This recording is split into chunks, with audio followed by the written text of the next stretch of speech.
Other than that, we're on a quick deadline, so I'll let you get into it. No questions? Good. I'll go ahead. Any idea of Andy?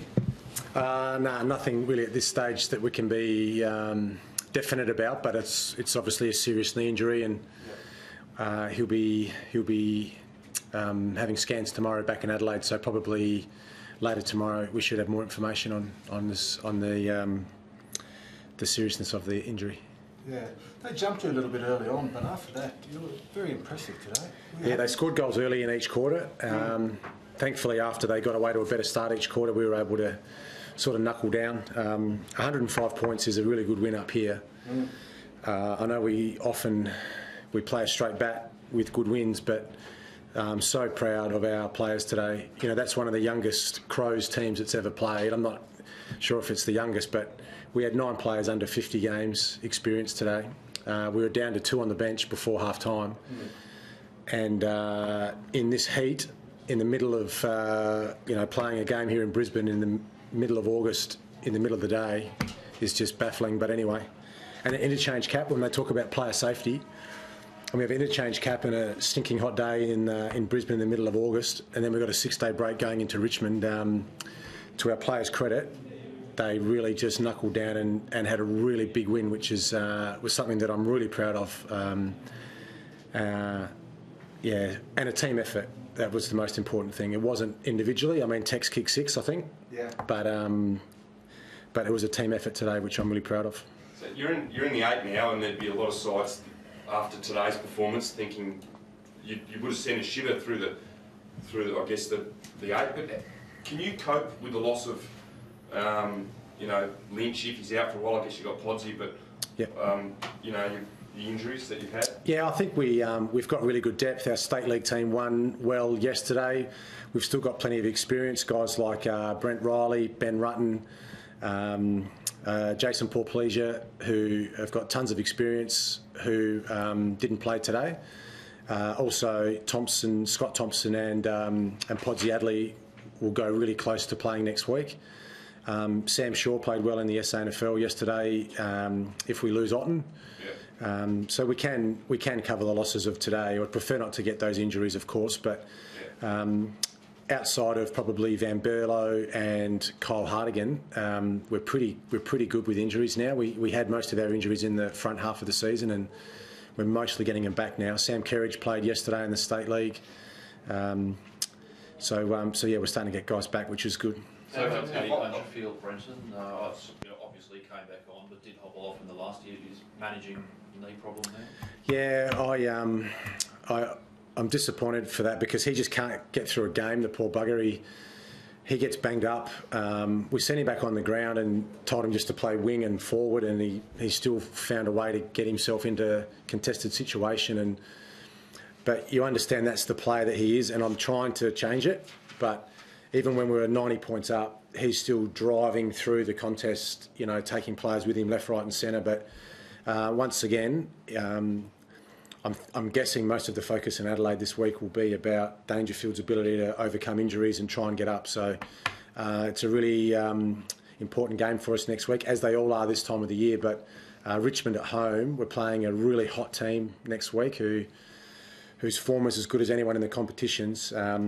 6-day break coming off this hot game with limited rotations. It'll be a challenge for us, but hopefully this young group can overcome it. I'm guessing from all of that you can't afford to rest him much as you might like to. No, not this time of the year. I mean, with Dangerfield, we would never take a risk with any player, but particularly one of your most important assets. We won't play him if he's not right to play. He's hopping around the change rooms now, but he does that after every game.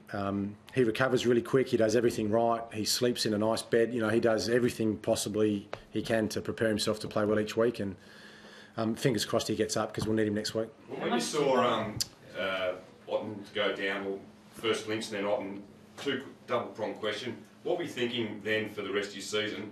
Were you thinking disaster, and also for the rest of this game? Like, could you ever consider it to pan out the way it did? It's been one of those seasons for us, to be honest. And if you go back and look at our year, right from when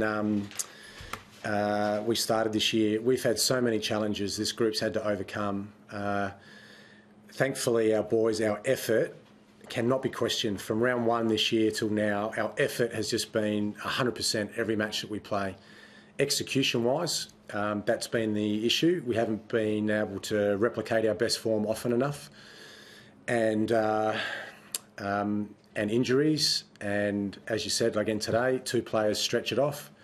We just cannot take a trick. But this group will keep fighting. This group will keep turning up for work, looking for ways to get better. And as I said, if you're a Crows fan tonight, you should just be so proud of what you saw, because that was a young team that just kept the foot down the whole way through. And the challenge for me as a coach is to ensure that we turn up with that same aggressive mentality next Saturday night against Richmond at home. You said then before that you were trying to change Patrick's approach to the game slightly. Yep. I was wondering how much you have to juggle, well, wanting him to change to remain part of the season, but also not wanting to take that element out of his game. I mean, he's one of 47 players on our list, but he's one of the most talented players in the competition. So we're just looking for ways for him to win some outside ball and for ways to get to some uncontested possessions. And it's difficult because he has, and I've mentioned it before, he's got classic white line fever. So when I'm sitting down with him, with his midfield coach during the week, he understands it and we teach him and it's fine. But when he crosses that white line on game day, he's just 100 miles an hour at the footy, and you have to admire the way that he does that. But thankfully I'm coaching him and not coaching against him, because he's an absolute beast. But yeah, just looking for ways to help him to get some more outside uncontested possessions. Even though you had a healthy lead at the time at half time, were you worried that, considering you were undermanned, that they could run over the top of you? Oh, very much so. Yeah, it's difficult to win up here. It's a big challenge to come up and play Brisbane on the road. I know that's the Lions' worst loss at the Gabba River, so that's something to be really proud of. But they've played some really good footy. I know they didn't start the year well, the Lions, and you know Lepper's done a fantastic job in teaching these young players. But for our boys with only two on the bench for a half in these hot conditions, to beat them like we did is something that we should be really proud of and happy with, and ensure that we learn from it and learn that ruthless attitude. You're obviously concerned about the heat. What would you would hope to happen next time or differently? Night game. A night game, yeah. I think if you're going to schedule games up here this time of the year, you've got to put them at night. Otherwise, you're going to put players' health and safety at risk. And for the AFL to constantly preach player safety with the rules, you can't have a game in these conditions with a reduced interchange cap. As it's sort of today, I mean, our players, you know, every player's cramping, every player's absolutely spent, and then you want us to turn up in 6 days and take on Richmond, you know, in a blockbuster game. I mean, we'll do everything we possibly can, and I've told the players not to listen to me in the media today because we can win. We can win next week, but it's a challenge for us because we've got a 6-day break coming out of that heat today. But what's the likelihood of Tom Leach? You know, it's just a neck strain, but surely you miss a couple of weeks of footy with it. I can't say at this point. He's back from hospital now. He's in the rooms with the players. Yeah, it's too early to call. We'll listen to the doctor's advice on that one. Last couple of guys, you rattled off the list there before: Riley, Rutten, Paul Pleasure, Thompson. How much of a luxury is it to have that much experience, the waiting to come into the group?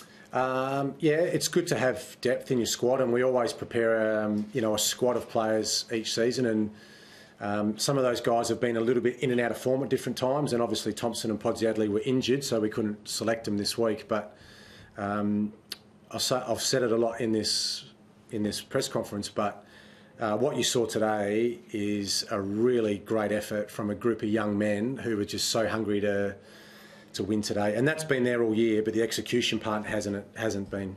So sometimes you get that with young groups, you get performances like that, and then you saw what happened to us last week against West Coast. We couldn't sustain it for 4 quarters. Today, with 2 on the bench in the heat, we kicked 9 goals, 4 in the last quarter. You know, so really proud of the boys today. Brenton, there was another AFL coach who got frustrated with his players and said, "When are you going to play well every week?" Do you sometimes feel the same frustration? Oh, yes and no. Yes and no. I get frustrated when we make errors that are avoidable, but there's going to be mistakes in football, and today our execution was much better. We still were very wasteful in front of goals. We missed some absolute sodas today as well, and we got a little bit fancy at times, trying to share it around too much. You know, like Eddie today, Eddie Betts kicks 3 goals, 1, and has 6 score assists. He just kick the goal, Eddie. You know, just kick the goal. Yeah. He wants to keep sharing it around. Yeah. So we do shoot ourselves in the foot sometimes with we trying to bring other players into the game when we just probably should take ownership and nail the goal ourselves. Thanks, guys. Appreciate your time. Nice. Thanks, guys.